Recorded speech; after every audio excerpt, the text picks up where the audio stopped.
You ask Tiger to solve. This deals with linear equations with one unknown. The final result is x equals 4. Let's solve it step by step. Group all x terms on the left side of the equation.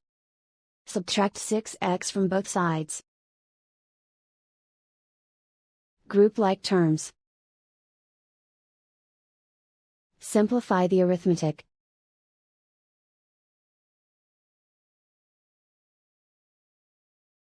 Group all constants on the right side of the equation.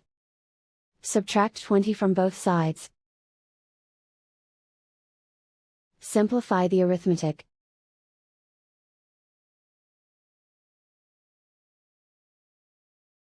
Isolate the x.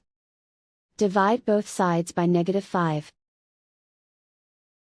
Cancel out the negatives. Simplify the fraction. Cancel out the negatives.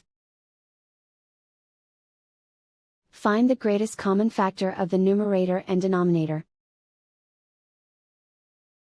Factor out and cancel the greatest common factor. And so the final result is x equals 4.